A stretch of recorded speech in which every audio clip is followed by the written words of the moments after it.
Hello, learners. How are you? This is Yash, and welcome back to City Point. So, in the last session, we completely did whole verbs. In the last session, we did 100 questions on verbs. I hope you have been preparing yourself, a lot. तो आज के session में we are going to learn what? We are going to learn about conjunctions. तो आज के session में we are going to start conjunctions and start करते हैं conjunctions. I hope you must have read before. तो अगर अब तक कंजंक्शन नहीं पढ़ी है नो इशू बट कंजंक्शन से भी बहुत सारे क्वेश्चंस आते हैं एसएससी के अंदर और बाकी और भी कंपैरेटिव एग्जाम जो होते हैं उनमें से भी you can expect some of the many of the questions from conjunctions तो you can not ignore conjunctions and whatever we are doing is important for your exam outlook है ना। चलिए स्टार्ट करते हैं तो कंजंक्शन करेंगे। ओके, तो last session में हमने 100 क्वेश्चंस कर लिए थे, 100 क्वेश्चंस कर लिए थे वर्ब्स के ऊपर, so that we must have got satisfied with the lectures. अगर 100 में से आपके ऑलमोस्ट 90 से अबव है तो ये मान लीजिए कि you are going to get selected in SSC. और जो भी मैंने वो 100 क्वेश्चंस कराए थे they are like equally more level, जो उसका जो लेवल है वो मोर लेवल है, मतलब मोर लेवल का मतलब वो ज्यादा लेवल का है। ठीक है, मतलब आप ये सोच सकते हो कि भाई उतना तो आएगा ही, और जितने मैंने क्वेश्चन सारे करवाए हैं उन सबको मिला के जो थोड़े टफ भी होंगे, अगर अगर एग्जामिनर टफ बनाना चाहेगा तो उसमें से भी आप एक्सपेक्ट कर सकते हो। तो अगर 100 में से आपके 90 अबव हैं तो आपका वर्ब्स बहुत अच्छा हो गया है लास्ट के सेशन में, अगर आपने 100 में से 90 अबव स्कोर किया है। और एक बार अगर जिसके 80 से कम है तो उसको थोड़ा दोबारा रिवाइज करना चाहिए वर्ब्स को, है ना।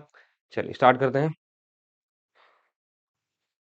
तो जो भी मैंने क्वेश्चंस बनाए थे वर्ब्स में वो सभी जो है अप टू द मार्क थे। ठीक है, तो आप ये नहीं सोच सकते हो कि जो भी क्वेश्चंस थे वो इग्नोरेबल हैं या आप उनको इग्नोर कर सकते हो, नहीं वैसा ही आएगा और उनसे कम ही लेवल का आएगा। ठीक है, क्योंकि मैंने थोड़े टफ भी उसमें ऐड कर दिए थे। चलिए अब जो है कंजंक्शन स्टार्ट करेंगे। कंजंक्शन का मतलब क्या होता है? आपने एक वर्ड सुना होगा कभी, जंक्शन, है ना। जंक्शन आपने कभी सुना होगा। जंक्शन का मतलब क्या होता है? When there is a link between many rails, है ना। तो जंक्शन हम वहां सुनते हैं जब बहुत सारे लाइक बस में होता है, डिपो होता है, जब बहुत सारी बसेस एक जगह इकट्ठा होती है और वहां से ज्वाइन होके या भर के आगे जाती है, तो ऐसे ही रेल का होता है, जंक्शन होता है जब बहुत सारी rails meet at a particular point of their time, है ना, ऑफ देयर प्लेस। तो कंजंक्शन भी वैसा ही बना है। कंजंक्शन का मतलब वही होता है जोड़ना। अब कंजंक्शन ग्रामर के अंदर, इंग्लिश ग्रामर के अंदर क्या जोड़ता है वो देखते हैं। First of all let me read out the definition for you, then I will be letting you know. तो कंजंक्शन इज अ वर्ड। ठीक है, कंजंक्शन कोई वर्ड होता है। ठीक है, इंग्लिश ग्रामर के अंदर कंजंक्शन कुछ नहीं है, एक वर्ड है। ठीक है, which is use to connect, connect करने का काम होता है, इसको कनेक्ट करने का काम होता है क्या? क्लॉजेस। क्लॉजेस का मतलब क्या होता है? सेंटेंस। ठीक है, क्लॉज से यहाँ पे कंफ्यूज मत होना कि भाई क्लॉज एक नया वर्ड आ गया। यहाँ पे क्लॉज का मतलब सेंटेंस ही होता है। ठीक है, सेंटेंस। उसके बाद है आपका कोऑर्डिनेट वर्ड्स। ठीक है, मतलब जो कंजंक्शन होता है वो जोड़ता है। एक तो सेंटेंस को जोड़ेगा, ठीक है, कोई भी सेंटेंस होगा, क्लॉज होगा, और कोऑर्डिनेट वर्ड्स को जोड़ेगा। ठीक है, इन द सेम क्लॉज। ठीक है, मतलब एक सेंटेंस है, ठीक है, एक सेंटेंस है, उसके अंदर दो वर्ड है, सेम सेम या अपोजिट भी हो सकते हैं, they can be object too. ठीक है, तो उन दोनों को जोड़ना है। ठीक है, तो how we can connect them? We can connect them using a word that is called conjunction in grammar. ठीक है, तो ये जो है कंजंक्शन से जुड़ेगा। ठीक है, इसको जोड़ना है और इसको जोड़ना है। ठीक है, तो बेसिकली कंजंक्शन का काम क्या होता है? जोड़ने का। ठीक है, ये दो सेंटेंस को जोड़ देगा। ठीक है, कैसे जोड़ देगा? We will be seeing it ahead, है ना। या दो वर्ड्स को जोड़ देगा, ठीक है, या दो फ्रेजेस को भी जोड़ सकता है। ठीक है, एक एक एग्जांपल मैं सही से समझाऊंगा, तो कंफ्यूज मत होना शुरुआत में। ठीक है, मैंने कंजंक्शन की स्पेलिंग जल्दबाजी में गलत लिख दी है। ठीक है, इन अदर वर्ड्स, और शब्दों में, कंजंक्शन इज अ वर्ड। ठीक है, एक वर्ड ही होता है ये। ठीक है, एक वर्ड ही होता है, सो डू नॉट थिंक कि भाई कंजंक्शन क्या है। ठीक है, एक तरह का वर्ड ही है दैट ओनली जॉइंस या मेयरली जॉइंस टुगेदर। ठीक है, द सेंटेंसेस और वर्ड। सिंपल सी बात है, दो सेंटेंसेस है, अगर आपको रिक्वायरमेंट है इन ग्रामर या वाइल स्पीकिंग कि आपको दो सेंटेंस या दो वर्ड को जोड़ना है, if they are similar, if they are opposite to each other, still you want to join them, so how you can do it? You can do it using a word that is called conjunction in grammar। ठीक है, चलिए अब आगे बढ़ जाते हैं।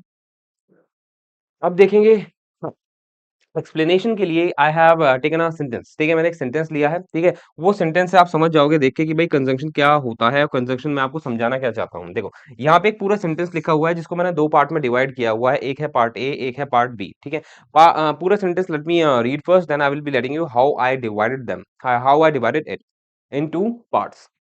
आई apologized James Hawkins whom I could not invite to my marriage। ठीक है, तो भाई इसका हिंदी क्या हो गई है कि भाई मैंने जेम्स हॉकिंस को से माफी मांगी, मैंने जेम्स हॉकिंग से माफी मांगी जिसको मैंने अपनी शादी में इनवाइट नहीं किया था, ठीक है? अब यहाँ पे मैंने पूरे सेंटेंस है, पूरा एक सेंटेंस है, ठीक है? पूरा सेंटेंस है, कंप्लीट सेंटेंस है, लेकिन मैंने इसको 2 पार्ट में डिवाइड कर दिया है। एक पार्ट ये है आपका, जिसमें है आई अपोलोजाइज्ड जेम्स हॉकिंस, ठीक है? ये हो गया आपका पार्ट ए। पार्ट बी मैंने कहाँ से शुरुआत किया है? यहाँ से, होम से। तो मैंने होम से या होम से पहले से तोड़ दिया है आपका एक सेंटेंस, ठीक है? whom I could not invite to my party, sorry या मैरिज, तो ये क्या हो गया आपका? पार्ट बी हो गया, ठीक है? तो part A and part B मैंने एक पर्टिकुलर होल सेंटेंस को, जो कि एक पूरा था, उसको 2 पार्ट में डिवाइड कर दिया है, part A and part B. अभी यहाँ पे मैंने क्यों डिवाइड किया है? इसलिए डिवाइड किया है because I wanted to let you know कि भाई क्लॉजेस क्या होता है, ठीक है? मैंने आपको अभी बताया था कि भाई कंजंक्शन का काम होता है 2 क्लॉज को जोड़ना, 2 वर्ड्स को जोड़ना, और जिसे हम सेंटेंस भी बोलते हैं, ठीक है? सेंटेंस जो क्या होता है आपका? क्लॉज होता है। तो ये कंजंक्शन क्या करता है? 2 क्लॉजेस को जोड़ता है। अब ये जानना ज़रूरी है कि वो क्लॉज क्या होता है। देखिए, इंग्लिश के अंदर जो है 2 तरह के क्लॉज होते हैं। एक होता है डिपेंडेंट क्लॉज, एक होता है इंडिपेंडेंट क्लॉज। जैसा कि ये पर्टिकुलर वर्ड बता ही रहा है, इंडिपेंडेंट मीन्स कि भई they are not dependent on anything, ठीक है? तो भई जो इंडिपेंडेंट सेंटेंस होगा, जो इंडिपेंडेंट सेंटेंस होगा, वो इंडिपेंडेंट होगा। वो किसी के ऊपर निर्भर नहीं रहेगा। क्यों निर्भर नहीं रहेगा? बिकॉज़ उसको अपने आप को मीनिंगफुल बनाने के लिए, ठीक है? और जो डिपेंडेंट होगा, वो इनकम्प्लीट होगा if that sentence does not take the help of any other sentence, ठीक है? तो जो इंडिपेंडेंट सेंटेंस होता है, वो अपने आप में ही कंप्लीट होता है। That sentence doesn't need another sentence to be completed. लेकिन जो डिपेंडेंट सेंटेंस होता है, वो इनकम्प्लीट होता है विदाउट एनी इंडिपेंडेंट सेंटेंस। ठीक है? आई होप समझ में आ गया होगा। ये मैं इसलिए बता रहा हूँ क्योंकि ये समझाना ज़रूरी है। यहाँ पे पार्ट ए की बात करेंगे पहले। आई अपोलोजाइज्ड जेम्स हॉकिन्स, ठीक है? यहाँ पे ये हो गया आपका इंडिपेंडेंट सेंटेंस, ठीक है? क्यों हो गया है? क्योंकि ये अपने आप में ही क्या है? मीनिंगफुल है या कंप्लीट है, ठीक है? मतलब अगर मैं सपोज़ करो कि भई आप जेम्स हॉकिन्स को जानते हो, ठीक है? And you are sitting somewhere, ठीक है? मैं आपका फ्रेंड हूँ and suddenly I came to you एंड बोलता हूँ आपको कि भई मैंने जेम्स हॉकिंस से माफ़ी माँगी, ठीक है? अगर मैं सेंटेंस को वहीं कंप्लीट कर देता हूँ कि भई आप जानते हो कि जेम्स हॉकिंस कौन है, मेरा फ्रेंड है, और मैंने आपको सडनली आके बोल दिया कि भई मैंने जेम्स हॉकिंस से माफ़ी माँग ली, ठीक है? मैंने जेम्स हॉकिंस से माफ़ी माँग ली। तो आई थिंक आपको समझ में आ जाएगा। आई थिंक नहीं, यू मस्ट गेट इट कि भई आपने माफ़ी माँगी, ठीक है? क्यों माँगी आपको पता है, because you know my friend कि जेम्स हॉकिंग जो है, हॉकिन्स जो है मेरा फ्रेंड है, ठीक है? और सडनली आके मैंने आपको बोल दिया मैंने उससे माफ़ी माँग ली, मैंने जेम्स हॉकिंस से माफ़ी माँग ली।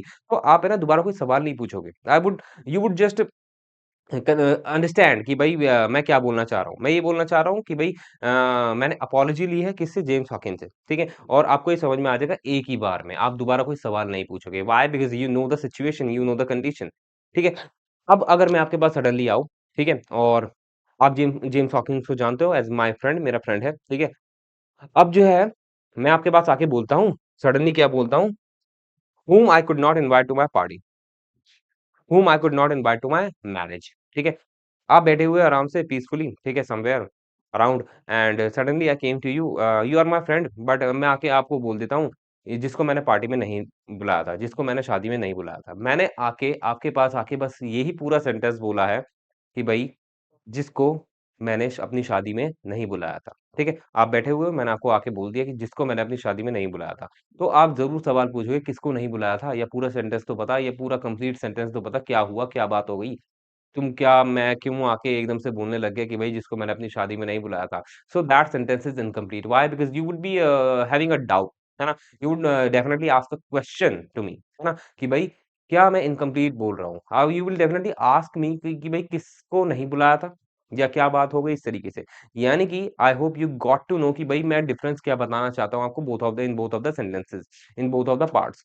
पार्ट ए जो मैंने आपको बोला था कि भई मैंने जेम्स हॉकिंस से माफ़ी माँग ली एंड यू रियलाइज़्ड कि भई व्हाट आई वांटेड टू से, ठीक है? तो दैट इज़ इंडिपेंडेंट सेंटेंस, उसको किसी दूसरे सेंटेंस की ज़रूरत नहीं है टू बी मीनिंगफुल, है ना? लेकिन अगर मैं पार्ट बी की बात करता हूँ और आपके पास में आके सडनली बोल देता हूँ कि जिसको मैंने पार्टी में नहीं बुलाया था, जिसको मैंने अपनी शादी में नहीं बुलाया था, you would definitely raise a question in front of me कि भई किसको नहीं बुलाया था, और पूरा सेंटेंस तो बता, पूरा कंप्लीट तो कर, अपनी बात इस तरीके से बोलोगे। सो that sentence is dependent on the independent one. हो, तो यानी कि जो डिपेंडेंट सेंटेंस है जिसको मैंने अपनी शादी में नहीं बुलाया था, वो डिपेंड है किसके ऊपर? इंडिपेंडेंट सेंटेंस के ऊपर, जो कि इंडिपेंडेंट सेंटेंस क्या है कि भई मैंने उससे माफ़ी माँगी, जेम्स हॉकिंग से माफ़ी माँगी, जो पार्ट ए है, ठीक है? तो यही होता है आपका डिपेंडेंट क्लॉज़ और इंडिपेंडेंट क्लॉज़। मैंने पूरा आपको सिनेरियो की मदद से I told you each and everything कि डिपेंडेंट सेंटेंस क्या होता है, इंडिपेंडेंट सेंटेंस क्या होता है, और उनको ही क्लॉज़ बोला जाता है। So do not have any difficulty in differentiating both of them, है ना? तो यही है पार्ट ए और पार्ट बी, ठीक है? तो अब समझ में आ गया आपको? अब पार्ट किसके बारे में बात करेंगे? इंडिपेंडेंट सेंटेंस के अंदर। अब आपको मैंने बता तो दिया कि इंडिपेंडेंट सेंटेंस होता क्या है, ठीक है? जिसको किसी दूसरे सेंटेंस की ज़रूरत नहीं होती to be complete, to be meaningful, है ना? तो वो हो गया आपका इंडिपेंडेंट सेंटेंस। अब बात करेंगे कि इंडिपेंडेंट सेंटेंस बनता कैसे है? मैं ये इसलिए बता रहा हूँ कि मैं इंडिपेंडेंट सेंटेंस के ऊपर इसलिए सडनली आ गया हूँ बिकॉज़ कंजंक्शन समझाने से पहले आपको क्लॉजेस पता होने चाहिए। बिकॉज़ रोल होता है क्लॉज़ का in while using a conjunction in between, ठीक है? तो फॉर्मेशन ऑफ इंडिपेंडेंट क्लॉज और सेंटेंस कि भाई एक इंडिपेंडेंट सेंटेंस जिसको किसी दूसरे सेंटेंस की जरूरत नहीं है वो बनता कैसे है वो कैसे बनेगा सब्जेक्ट प्लस वर्ब ठीक है आपको पता है दुनिया का सबसे छोटा सेंटेंस क्या है दुनिया का सबसे छोटा सेंटेंस क्या है दुनिया का सबसे छोटा सेंटेंस है आई एम ठीक है आई एम आपका दुनिया का सबसे छोटा सेंटेंस है क्यों क्योंकि इसके अंदर आपका आ गया सब्जेक्ट और ये आ गई वर्ब ठीक है ऑब्जेक्ट जो होता है ना ऑब्जेक्ट वो क्या होता है ऑप्शनल होता है ठीक है तो ये मत सोचना कि किसी सेंटेंस को मीनिंगफुल होने के लिए या कंप्लीट होने के लिए subject plus verb plus object की जरूरत है केवल सब्जेक्ट और वर्ब से ही आपका एक सेंटेंस कंप्लीट हो जाता है ऑब्जेक्ट की जरूरत नहीं होती है तो कंप्लीट होने का मतलब इंडिपेंडेंट बन जाता है so the way the same I am telling you कि भाई जो इंडिपेंडेंट सेंटेंस होता है उसको बस दो ही चीजों की जरूरत है एक सब्जेक्ट और एक वर्ब ठीक है 2 ही चीज़ों की ज़रूरत है, एक है सब्जेक्ट आपका और दूसरा क्या है वर्ब है, ठीक है? सब्जेक्ट में आप कोई भी सब्जेक्ट ले लो, वर्ब में आपको according to the subject verb agreement you have to put that verb, ठीक है? तो ये क्या है फॉर्मेशन है, ये क्या स्ट्रक्चर है किसका to make an independent clause, ठीक है? तो यहाँ पे मैंने यही बता रखा है। पार्ट बी में जो आपका डिपेंडेंट क्लॉज़ है, वो कैसे बनता है देख लेते हैं। जो डिपेंडेंट क्लॉज होता है वो कैसे बनता है डिपेंडेंट क्लॉज के अंदर भी सब्जेक्ट आता है और वर्ब आता है ठीक है ये बात इस बात का ध्यान रखना कि ऐसा नहीं है कि जो है डिपेंडेंट सेंटेंस के अंदर जिसको दूसरे सेंटेंस की जरूरत होती है टू बी मीनिंगफुल उसके अंदर सब्जेक्ट या वर्ब नहीं आता जरूर आता है लेकिन उससे पहले सब्जेक्ट से पहले क्या आ जाता है आपका सबऑर्डिनेट कंजंक्शन आ जाता है तो सबऑर्डिनेट कंजंक्शन आ गया ना so that is why I wanted to let you know पहले कि भाई क्लॉजेस क्या होता है ठीक है? क्योंकि जो डिपेंडेंट क्लॉज़ होता है, वो एक सबऑर्डिनेट कंजंक्शन की मदद से ही बिगिन होता है, ठीक है? तो ये है आपका फॉर्मेशन किसका? डिपेंडेंट क्लॉज़ का, ठीक है? डिपेंडेंट क्लॉज़ का। जब भी डिपेंडेंट क्लॉज़ बनेगा, तो सबसे पहले आएगा आपका सबऑर्डिनेट कंजंक्शन, उसके बाद आएगा सब्जेक्ट, फिर आएगा वर्ब। ये क्या है? स्ट्रक्चर है, बिल्कुल टोटली ट्रू स्ट्रक्चर है, ठीक है? तो इसमें कोई मिक्स अप नहीं है, ठीक है? तो ऐसा ही बनता है आपका डिपेंडेंट क्लॉज हमेशा शुरुआत होती है किससे सबऑर्डिनेट कंजंक्शन से तो सबऑर्डिनेट कंजंक्शन आज के सेशन में नहीं पढ़ पाएंगे आज के सेशन में केवल एक ही कंजंक्शन को हम रीड आउट करेंगे that is coordinate conjunction subordinate conjunction का जो सेशन है वुड बी द नेक्स्ट ठीक है आई होप यहाँ तक आपको समझ में आ गया होगा कि भाई कंजंक्शन सॉरी जो डिपेंडेंट क्लॉज होता है इंडिपेंडेंट क्लॉज होता है देयर फॉर्मेशंस कैसे होती है ठीक है अब आगे बढ़ेंगे हम अबे आपका there are 4 types of conjunction ठीक है हम मैंने आपको बता दी कंजंक्शन का काम क्या होगा कंजंक्शन का काम होता है तो जॉइन ठीक है कंजंक्शन या तो वर्ड को जॉइन कर देगा या फ्रेज को जॉइन कर देगा या किसी सेंटेंस जिसे हम क्लॉज भी कहते हैं उसे जॉइन कर देगा ठीक है how I will be letting you know with the examples ठीक है तो एक एक चीज मैं आपको बताऊंगा इन टुडेस सेशन कि भाई सबसे पहले हमें मैंने आपको कंजंक्शन की डेफिनेशन बता दी है कि भाई what are conjunction and what is their work है ना अब बात करेंगे इसके टाइप्स की कंजंक्शन के जो है 4 टाइप्स होते हैं लेकिन आज के सेशन में केवल कोऑर्डिनेट कंजंक्शन पढ़ेंगे ठीक है जिसे हम कोऑर्डिनेटिंग कंजंक्शन भी बोला जाता है because rest of the conjunction would be done later ठीक है तो सबसे पहले हम बात करेंगे कोऑर्डिनेटिंग कंजंक्शन या कोऑर्डिनेटिंग कंजंक्शन ठीक है कोऑर्डिनेट कंजंक्शन क्या होता है कोऑर्डिनेट कंजंक्शन देख लेते हैं जो कोऑर्डिनेटिंग कंजंक्शन होता है अरे ये मैंने तो व्हाइट चूज करना था ना give me a moment please हाँ first of all let me read out the definition then I will be explaining in my words ठीक है तो कोऑर्डिनेटिंग कंजंक्शंस में a conjunction that joins two words ठीक है 2 वर्ड को जोड़ेगा, 2 शब्दों को जोड़ेगा आपका कोऑर्डिनेट कंजंक्शन, ठीक है? या 2 कोऑर्डिनेट क्लॉजेज़, ठीक है? 2 कोऑर्डिनेट क्लॉजेज़, ठीक है? मैं अभी बता रहा हूँ, रीड आउट कर रहा हूँ, then I will be letting you know with the examples. या 2 सेंटेंसेस को जोड़ेगा, जो क्या होगा? इंडिपेंडेंट होगा, ठीक है? It's called a coordinating conjunction बोला जाएगा और इस वाले सेंटेंस से you will get to know what I want you let you know with this definition कि भाई जो कोऑर्डिनेटिंग कंजंक्शन होती है ना, वो काम करती है, वो फंक्शन करती है केवल और केवल इंडिपेंडेंट सेंटेंसेस से के अंदर, ठीक है? तो इंडिपेंडेंट सेंटेंसेस के अंदर हमेशा जो अभी हमने पढ़ा है ना कि जो इंडिपेंडेंट सेंटेंस होते हैं जिसको किसी दूसरे सेंटेंस की जरूरत नहीं होती है टू बी मीनिंगफुल, तो उसके अंदर जो वर्ड आएगा, जिसकी रिक्वायरमेंट होगी, किसी भी वर्ड को, फ्रेज को या सेंटेंस को जोड़ने की, जो पार्ट है किसका इंडिपेंडेंट क्लॉज का, उसमें काम करेगा आपका क्या कोऑर्डिनेटिंग कंजंक्शन। तो कोऑर्डिनेटिंग कंजंक्शन जो होता है, वो केवल और केवल इंडिपेंडेंट क्लॉज को के अंदर काम करता है, ठीक है? तो आज के सेशन में केवल हम कोऑर्डिनेटिंग कंजंक्शन के बारे में ही पढ़ेंगे। व्हाई? बिकॉज़ ऑलरेडी बहुत लंबा हो जाएगा सेशन। नेक्स्ट सेशन से हम क्या पढ़ेंगे? नेक्स्ट सेशन से हम अपना पढ़ेंगे वो सबऑर्डिनेट कंजंक्शन, ठीक है? जो डिपेंडेंट क्लॉज़ के अंदर काम करता है, ठीक है? तो कोऑर्डिनेटिंग कंजंक्शन में अभी के लिए ध्यान रखिए कि भई एक ऐसा वर्ड होता है, ऐसा कंजंक्शन होता है, ठीक है? ऐसा वर्ड होता है एक्टिंग एज़ अ कंजंक्शन जो 2 वर्ड को या 2 क्लॉज़ को जोड़ेगा, जो किसका पार्ट होंगे? वो इंडिपेंडेंट क्लॉज़ का पार्ट होंगे या इंडिपेंडेंट सेंटेंस जिसे हम बोलते हैं उसका पार्ट होंगे, ठीक है? या ऐसे भी समझ सकते हो कि भई अगर इंडिपेंडेंट सेंटेंस हम बना रहे हैं, ठीक है? और उसके अंदर किसी 2 वर्ड को जोड़ना है, तो वहाँ पे कोऑर्डिनेटिंग कंजंक्शन ही काम करेगी, ठीक है? और कोई कंजंक्शन काम नहीं करेगी, ठीक है? अब ये हमारी डेफिनेशन हो गई, एग्ज़ाम्पल्स हम नेक्स्ट स्लाइड से देखेंगे, ठीक है? अब इस बात को आपको ध्यान रखना है कि भई आपको टाइप्स कोई नहीं पूछेगा डायरेक्टली कि भई how many types of coordinating conjunctions are there और subordinating conjunctions are there, nobody would be asking you this, ठीक है? बट आपको हल्का-हल्का माइंड में रखना है कि भई ये जो पार्ट है ये कोऑर्डिनेटिंग कंजंक्शन या सबऑर्डिनेटिंग कंजंक्शन का है, ठीक है? अब इसमें बात करेंगे कि जो कोऑर्डिनेटिंग कंजंक्शन होती है उसके भी 4 टाइप होते हैं। कितने क टाइप होते हैं? 4 टाइप होते हैं, ठीक है? वो एक बार हल्का-फुल्का हम नज़र मार लेंगे, ठीक है? वैसे तो कोई पूछता नहीं है एग्ज़ाम के अंदर, कभी नहीं पूछेगा और आपको याद रखने की भी ज़रूरत नहीं है। बट एक बार देख लेते हैं कि भई कोऑर्डिनेटिंग कंजंक्शन जो है किस तरीके से डिफरेंशिएट की जा सकती है। देखो, सबसे पहले सबसे पहले क्या? सबसे पहले मेरे को कलर चूज़ करने दो ब्लैक बिकॉज़ व्हाइट स्लाइड है, तो आई वुड फॉरगेट लेटर बाद में याद आएगा, है ना? चलिए, सबसे पहले हम बात कर रहे हैं कोऑर्डिनेटिंग कंजंक्शन के टाइप 1 की एंड दैट इज़ कॉप्युलेटिव या इसे हम क्यूमुलेटिव कंजंक्शन भी बोला जाता है, ठीक है? कोई नहीं पूछेगा, तो याद रखने की भी ज़रूरत नहीं है, बस बता रहा हूँ, ठीक है? ये वो कंजंक्शंस होती हैं, जो कोऑर्डिनेटिंग कंजंक्शन होती है। कोऑर्डिनेटिंग कंजंक्शन मतलब जो इंडिपेंडेंट सेंटेंस के अंदर काम करती है, ठीक है? ये वो कंजंक्शन होती है जो कुछ ऐड करती है, something to what has already been stated मतलब सिमिलर बात को अगर ऐड करना है, सिमिलर वर्ड्स को अगर ऐड करना है, तो कॉप्युलेटिव या क्यूमुलेटिव कंजंक्शन जो कि एक कोऑर्डिनेटिंग कंजंक्शन है वो काम आएगी आपको, ठीक है? सिमिलर मतलब जैसे एंड हो गया, ठीक है? मतलब 2 सिमिलर वर्ड्स हैं, उन दोनों को जोड़ना है तो एंड से जोड़ोगे, है ना? और तो आएगा नहीं, और कब आता है आपका? और आता है जब डिसिमिलर वर्ड्स को आप जोड़ते हो, ठीक है? यानी कि एक ऐसा वर्ड जो पहले ही बात जिस जो कह दी गई है, उसको आगे फॉरवर्ड करके जॉइन करना है, ठीक है?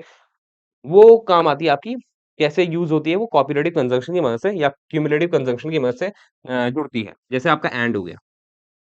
टू हो गया। टू का मतलब क्या होता है? बी कहते हैं ना आई टू, मी टू इस तरीके से बोलते हैं ना, तो मतलब सिमिलर बात को के लिए मैं आगे बढ़ता हूँ, इस तरीके से बोलते हैं ना।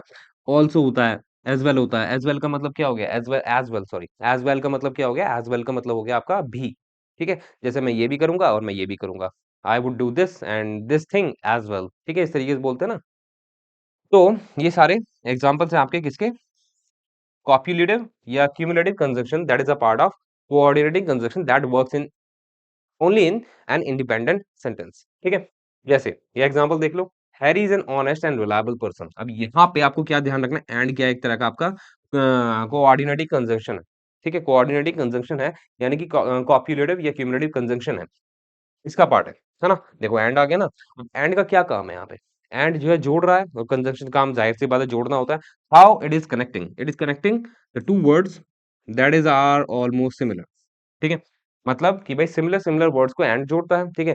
एंड ऐसे ही तो बोलेगा कि भाई मैं एक ईमानदार इंसान भी हूँ और विश्वास लायक भी हूँ, ठीक है? मैं ऐसे तो बोलूँगा नहीं कि मैं एक ईमानदार इंसान हूँ और एक दुष्ट इंसान हूँ, इस तरीके से बोलूँगा नहीं। तो यानी कि एंड का क्या काम होता है? 2 सिमिलर वर्ड्स को जोड़ना जो कि काम करता है as a conjunction, coordinating conjunction की तरह।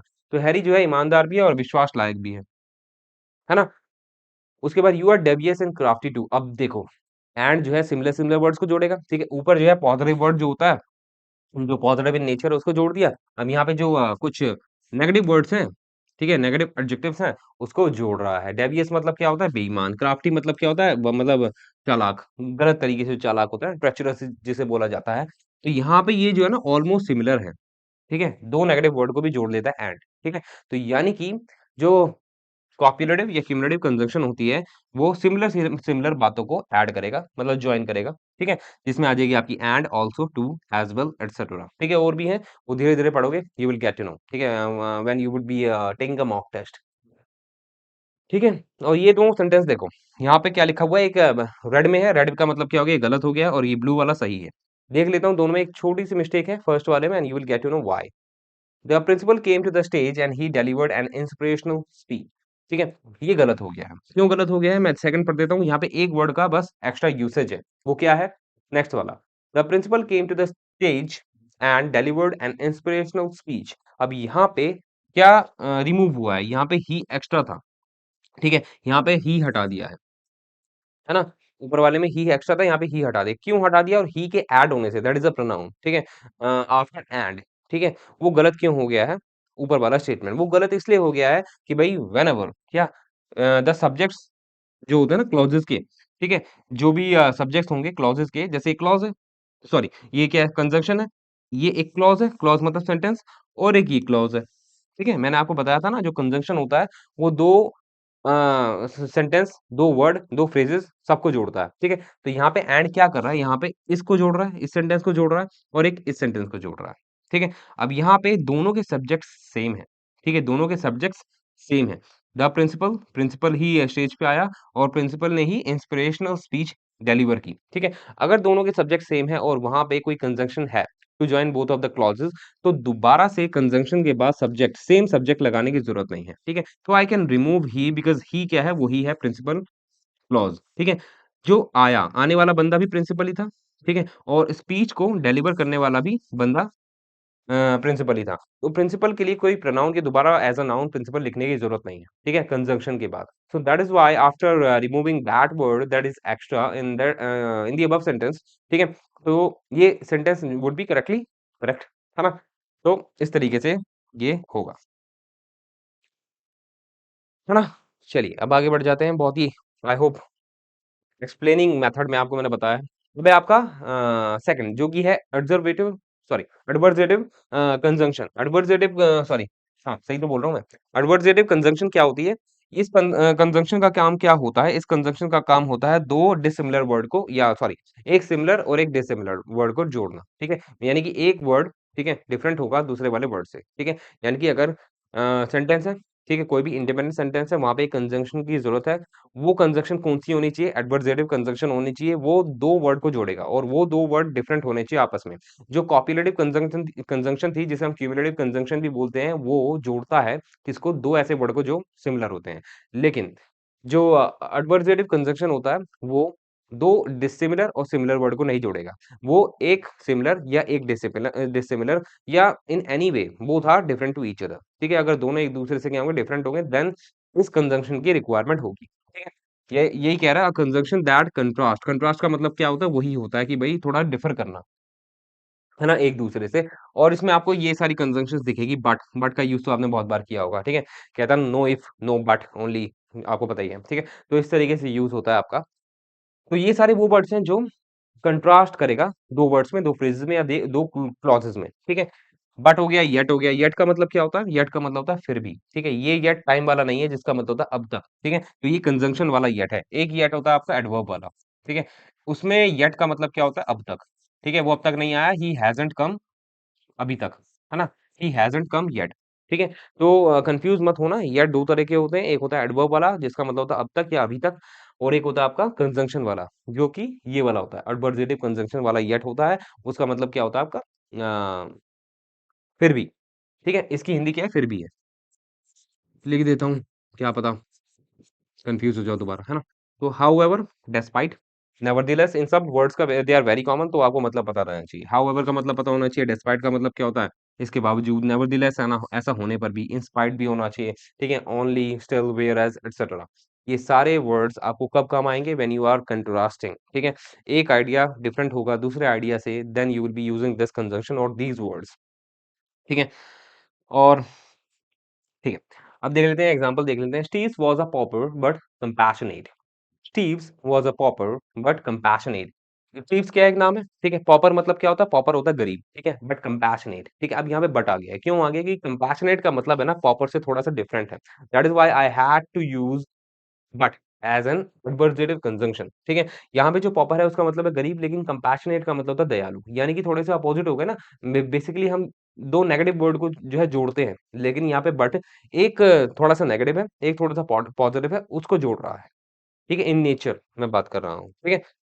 तो जो स्टीव्स था, वो क्या था? गरीब था लेकिन दयालु था, ठीक है? और यहाँ पे आप एंड लगा दोगे ना बट की जगह आप कोई क्युमुलेटिव कंजंक्शन लगा दोगे तो सूट नहीं करेगी यहाँ पे। So that is why ad sorry adversative conjunction use करना इज़ वेरी मैंडेटोरी, ठीक है? चलो आगे बढ़ जाते हैं। You have lack of knowledge for the sports still you are worthy. You have lack of knowledge for the sports still you are worthy. इसका मतलब क्या हो गया? तुम्हारे को नॉलेज की कमी है स्पोर्ट्स के लिए, ठीक है। यहाँ पे स्टिल का मतलब क्या है? देखो स्टिल भी 2 तरह के होते हैं, वैसे तो एक स्टिल होता है अभी भी, ठीक है? वो होता है आपका एडवर्ब वाला, ठीक है? तो जैसे येट 2 होते हैं, वैसे स्टिल भी 2 होते हैं। स्टिल एडवर्ब वाले का मतलब होता है अभी भी, जैसे अभी भी बारिश हो रही है, इट इज़ स्टिल रेनिंग, ठीक है? तुम अभी भी गुस्सा हो, यू आर स्टिल एंग्री, ठीक है? एक स्टिल होता है आपका कंजंक्शन वाला, जो कि एडवर्जेटिव कंजंक्शन होती है, वहाँ पे उसका मतलब क्या होता है? वहाँ पे उसका मतलब क्या लग रहा है तुमको? क्या मतलब हो जाएगा इसका बताओ?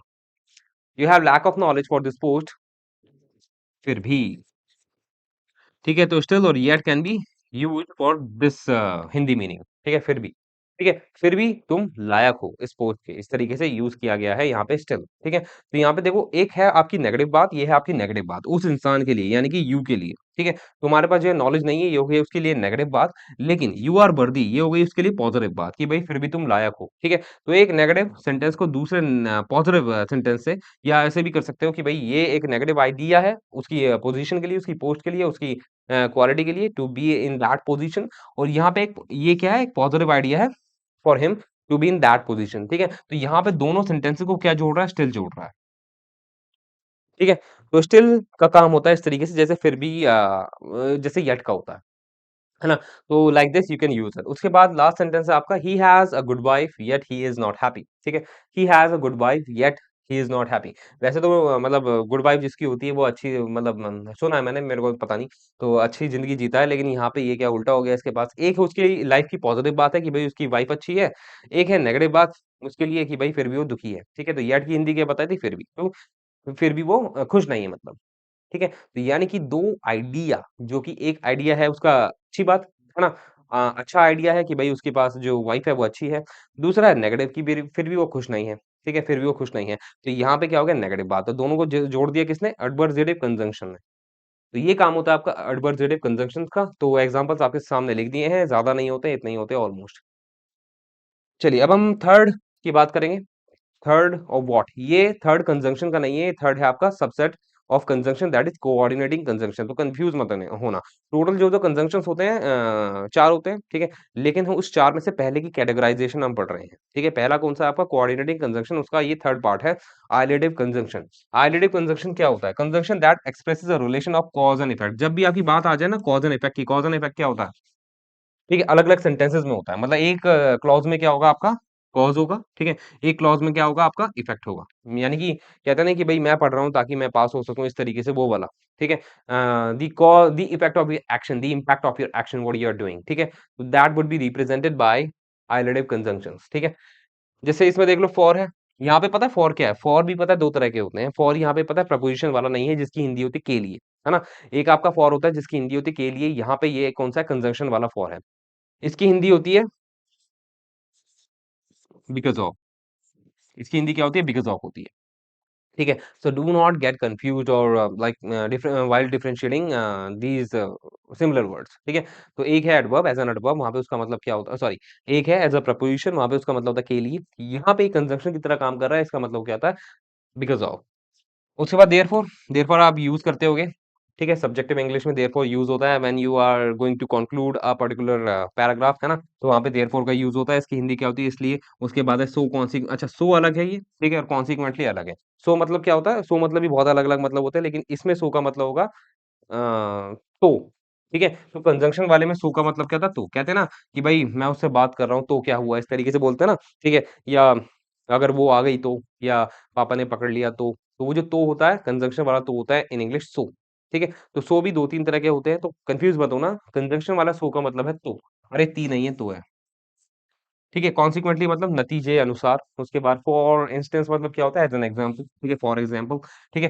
तो इस तरीके से मैंने आपके सामने लिख दिए हैं, you can employ them like over here as I have done it. For his wealth Justin is popular in our society, ठीक है? अब यहाँ पे ये क्या बोल रहा है? ठीक है? यहाँ पे फॉर का मतलब प्रपोज़िशन वाला के लिए नहीं है, यहाँ पे फॉर का मतलब क्या है? Because of his wealth Justin is popular in our society. इसका मतलब पता क्या है? कि भाई उसकी वेल्थ के कारण, कि भाई उसके पैसे के कारण जस्टिन जो है हमारी सोसाइटी में क्या है? पॉपुलर है, ठीक है? तो बिकॉज़ ऑफ हिज वेल्थ, ठीक है? उसकी वेल्थ के कारण, उसके पैसों के कारण, उसकी दौलत के कारण वो हमारी सोसाइटी में जस्टिन हमारी सोसाइटी में क्या है, पॉपुलर है, ठीक है? तो इस तरीके से you can employ these words as a conjunction. उसके बाद next, I have fulfilled a lot of my requirements, ठीक है? Consequently I am not satisfied, ठीक है? कहते हैं ना कभी-कभार क्या होता है कि भई आप बहुत कुछ आपकी इच्छाएँ बहुत सारी हो जाती हैं और आप उनको पूरा अपना लाइफ टाइम है ना उनको पूरा करने में निकाल देते हो। मैं भी ऐसा हूँ, तो ये मत सोचना कि मैं बहुत बड़ा ज्ञान दे रहा हूँ, मैं भी ऐसा ही हूँ कि मतलब बहुत सारी इच्छाएँ उनको निकालने मतलब पूरी करने में I am making an effort, ठीक है?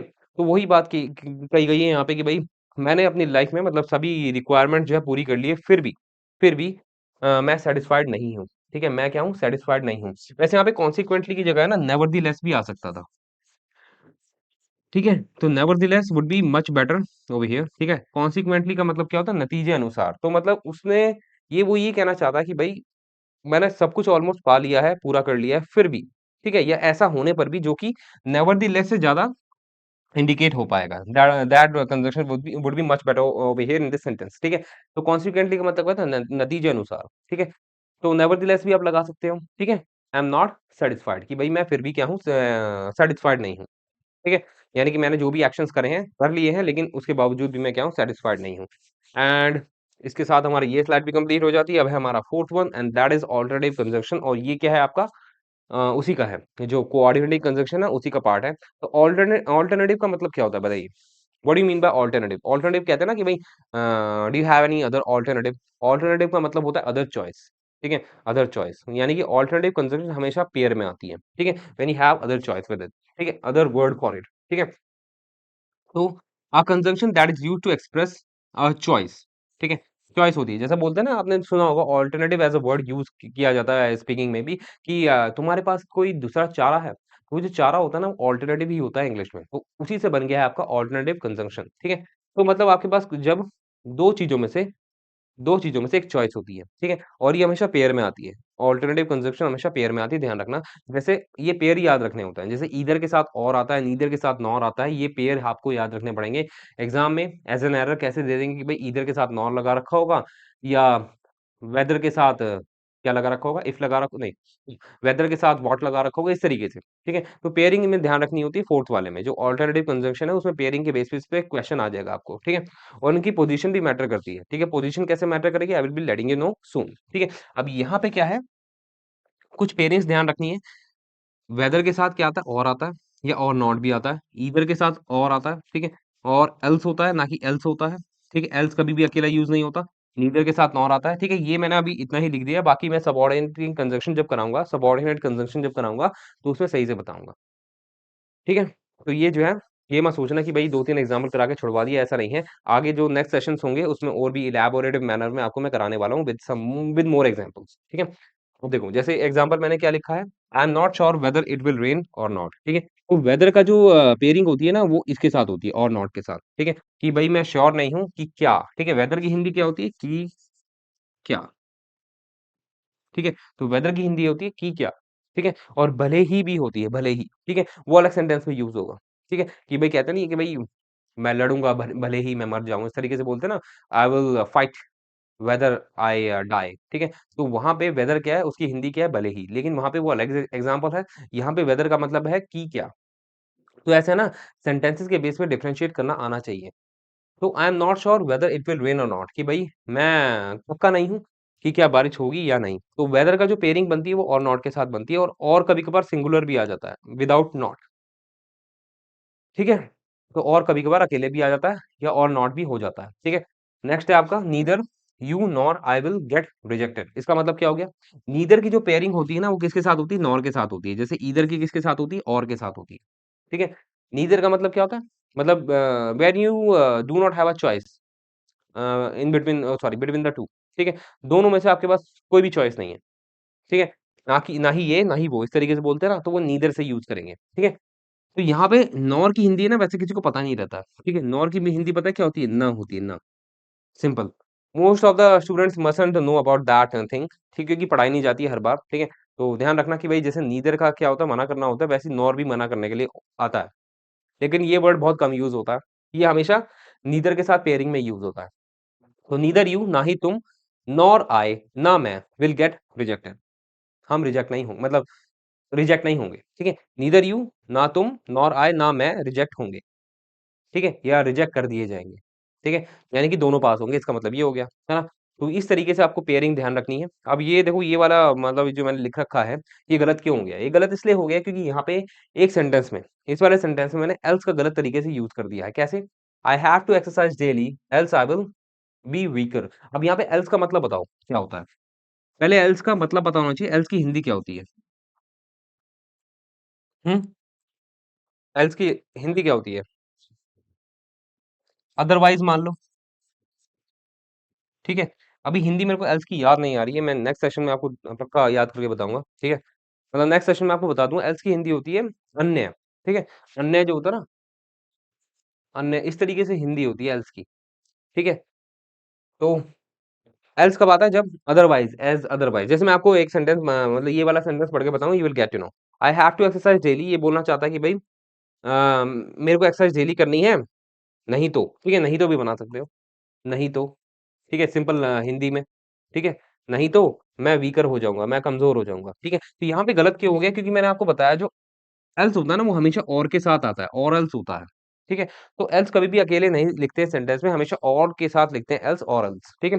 तो ये कैसे लिखा जाना चाहिए? I have to exercise daily और else I will be weaker, ठीक है? मुझे डेली एक्सरसाइज़ करनी है, नहीं तो, ठीक है? नहीं तो मैं कमज़ोर हो जाऊँगा। तो यहाँ पे या तो ऐसे लिख दो, ठीक है? ये गलत हो गया टोटली, यहाँ तो ऐसे लिख दो, ठीक है? और एल्स या अगर एल्स हटाना तो हटा दो, और को अकेले भी लिख सकते हो, ठीक है? तो I have to exercise daily और आई विल बी वीकर इस तरीके से भी लिख सकते हो, ठीक है? कि भई मुझे एक्सरसाइज़ डेली करनी है, नहीं तो मैं वीक हो जाऊँगा। तो यहाँ पे और अकेले लिख दो without else. I hope you got to know what I wanted to let you know. तो ये कुछ पेयरिंग्स है आपकी और ये 4th पार्ट है आपका किसका? अल्टरनेटिव कंजंक्शन का and with this our conjunction is going to be completed I think नहीं। तो अल्टरनेटिवली देखो अल्टरनेटिवली आ गया ना मतलब ये जो वर्ड आ गया, अल्टरनेटिव का मतलब क्या होता है कि भई when you have other choice to do something, ठीक है? तो ये इस स्लाइड में मैंने बता रखा है। एक कॉमन मेथ देखो वैसे तो कंजंक्शन बहुत सारी होती है ना, बहुत सारी होती है इतनी कैसे याद रखोगे? लेकिन एक कॉमन मेथड है, ये बहुत पॉपुलर है, ये आपको इंटरनेट पे भी मिल जाएगा, गूगल पे भी मिल जाएगा, गूगल इमेज पे भी मिल जाएगा, ठीक है? तो ये एक तरीका है कंजंक्शन को कुछ कॉमन कंजंक्शंस को याद करने का और वो क्या है? फैन बॉयज़, ठीक है? वो क्या है? Fan boys. इस तरीके से याद रखना, ठीक है? ये मैंने मेरा कोई खुद का वो नहीं है, कांसेप्ट नहीं है, मैंने खुद नहीं बनाया, ठीक है? It is not my brain child but ये मैंने उठाया है, मेरे को अच्छा लगा, कॉपी किया मैंने किसको करा है और मुझे अच्छा लगा है। ये मैंने कॉपी कहाँ से करा है? गूगल से आपको मिल जाएगा, इंटरनेट से मिल जाएगा और ये बहुत सारी बुक्स में भी होता है to understand to learn some common conjunctions because they are many, है ना? तो एक बार में कंजंक्शन सारी याद नहीं होगी, तो एक तरीका है उसको याद करने का। तो यहाँ पे फैन बॉयज़ में एफ का मतलब होता है आपका फॉर, इस फॉर का मतलब क्या होता है? बिकॉज़ ऑफ या ऑन अकाउंट ऑफ।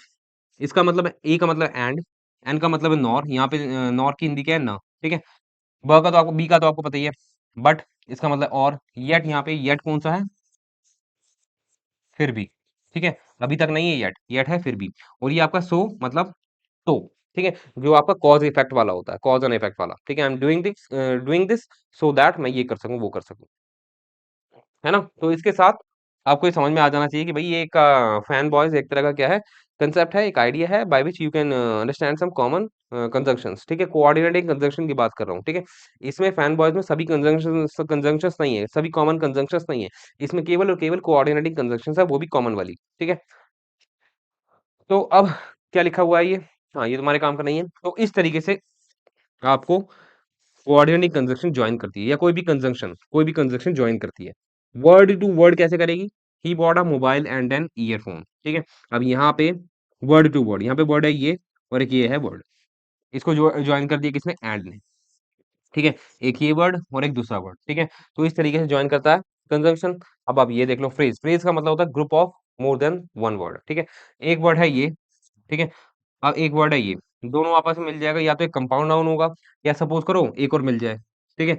एक ये हो गया, एक ये हो गया, एक ये हो गया, ठीक है? अब ये क्या हो गया है, ठीक है? ये कोई सेंटेंस तो है नहीं, ये कोई क्लॉज़ तो है नहीं, ये है आपका फ्रेज़, एक ये वर्ड, एक ये वर्ड, एक ये वर्ड, ठीक है? तो कभी-कभार अलग-अलग वर्ड्स मिलके एक नया ग्रुप ऑफ वर्ड बनाते हैं जिसका मीनिंग थोड़ा-सा डिफरेंट होता है, they are used separately in a particular sentence तो वो क्या है फ्रेज़ का काम करता है, ठीक है? तो फ्रेज़ को भी जोड़ता है जैसे एग्ज़ाम्पल मैं आपको दे देता हूँ फ्रेज़ का जैसे I will purchase the laptop either from the big बाज़ार एक ये फ्रेज़ हो गया, ठीक है? और ईदर के साथ क्या आता है? और, तो ये हो गया आपका अल्टरनेटिव कंजंक्शन और from the Vishal mega mart, ठीक है? तो 2 फ्रेजेज़ का मैंने यूज़ करा है, ठीक है? तो फ्रेज होता है group of more than 1 word जिसका मीनिंग अलग ही होता है, ठीक है? ईदर फ्रॉम द बिग बाज़ार ये एक फ्रेज हो गया, ठीक है? फ्रॉम अ अच्छा, ये ईदर है ना, ईदर नहीं आएगा इसमें। हाँ, फ्रॉम से स्टार्ट होगा ये, ठीक है? तो ये फ्रॉम से स्टार्ट होगा क्योंकि ईदर तो आपका कंजंक्शन हो गया, तो फ्रेज़ तो अलग है, ठीक है? तो फ्रेज़ है फ्रॉम वाला। ये हो गया आपका फ्रॉम से स्टार्ट एक फ्रेज़ और ये फ्रॉम से दूसरा फ्रेज़ आपका स्टार्ट हो गया है, ठीक है? तो पहला फ्रेज़ है आपका फ्रॉम द बिग बाज़ार, दूसरा फ्रेज़ है आपका फ्रॉम विशाल मेगा मार्ट, ठीक है? तो इनको जॉइन कैसे किया जा रहा है? अल्टरनेटिव कंजंक्शन से, ईदर और से। तो इस तरीके से आपको कंजंक्शंस फ्रेज़ को भी जोड़ते हुए मिल जाएगी। उसके बाद है last clause to clause. Clause क्या होता है? एक तरह का सेंटेंस ही होता है, ठीक है? जैसे यहाँ पे एक सेंटेंस क्या है? I had urged him a lot, ठीक है? मैंने उसे बहुत प्रेरित किया, ठीक है? But he finally got demotivated, finally वो निराश हो गया। अब यहाँ पे कंजंक्शन कौन-सी है? बट है। बट कौन-सी है? एडवर्जेटिव कंजंक्शन, ठीक है? एक तरह का कोऑर्डिनेटिंग कंजंक्शन है, उसका काम क्या होता है? एक पॉजिटिव आइडिया को नेगेटिव आइडिया से सॉरी 2 डिसिमिलर आइडिया को जोड़ना, ठीक है? हाँ, वही तो बोल रहा हूँ मैं। एक पॉजिटिव आइडिया को 2 डिसिमिलर आइडिया कैसे जॉइन होंगे? एंड से, ठीक है? लेकिन अगर एक जो कांसेप्ट है, एक आइडिया है, एक वर्ड है, डिफरेंट है, ठीक है? दूसरे किसी वर्ड से, आइडिया से, तो वो कैसे जॉइन होगा? एडवर्जेटिव कंजंक्शन। तो बट का काम क्या होता है? एक पॉजिटिव आइडिया को एक नेगेटिव आइडिया से जोड़ना, ठीक है? तो ये वही कर रहा है कि भई पहले तो पॉजिटिव बात कह दी, एक पॉजिटिव आइडिया कि भई एक क्लॉज़ में आ गया कि भई मैंने उसे बहुत मोटिवेट किया, बहुत मनाया, बहुत समझाया, लेकिन फाइनली वो डिमोटिवेट हो गया। तो ये आ गया आपका दूसरा क्लॉज़। तो क्लॉज़ कैसे पहचानते हो? कि क्लॉज़ के अंदर हमेशा एक सब्जेक्ट होता है, एक वर्ब होता है, ठीक है? इसमें अलग सब्जेक्ट है और अलग वर्ब है और इसमें क्या अलग सब्जेक्ट है और अलग वर्ब है, ठीक है? क्लॉज़ बन गया ना तो सेंटेंस बन गया है। तो 2 सेंटेंस को जोड़ने का काम करा किसने? बट ने जो कि एक एडवर्जेटिव कंजंक्शन है जो एक 2 डिफरेंट आइडिया, 2 डिफरेंट वर्ड को जोड़ता है, एक पॉजिटिव और एक नेगेटिव, ठीक है? एंड विथ दिस अपना कांसेप्ट क्लियर हो गया है किसका? कंजंक्शन का। तो आज के सेशन में व्हाट वी डिड आज बहुत ही लंबा सेशन था, आई न्यू कि भई होने वाला है लंबा लंबा बिकॉज़ ये कोई पर्टिकुलर सेशन नहीं बना सकता था मैं, जैसे फ्यूचर टेंस का ना अलग बना दिया, पास्ट टेंस का अलग बना दिया, ऐसे नहीं कर सकता था। तो thank you for today's session and thank you for being attentive in today's session because it has been very long, है ना? तो आज के सेशन में अपना कंप्लीट हो गया है कंजंक्शन, तो आज के सेशन में केवल और केवल कोऑर्डिनेटिंग कंजंक्शन कंप्लीट हुआ है, ठीक है? और इसके बाद हम नेक्स्ट सेशन में स्टार्ट करेंगे subordinate conjunction and till then what you have to do you have to be prepared and keep on learning and keep on revising and बस इतना ही है। तो बहुत ही लंबा सेशन था। आई होप कि भाई आप टिके रहे होगे इस लंबे सेशन में, करना ज़रूरी है because exams are coming, challenges are coming. तो आपको मेहनत तो करनी पड़ती है चैलेंजेस को एनकाउंटर करने के लिए, है ना? चलिए अब मिलते हैं नेक्स्ट सेशन में and till then what you have to do be prepared and have fun.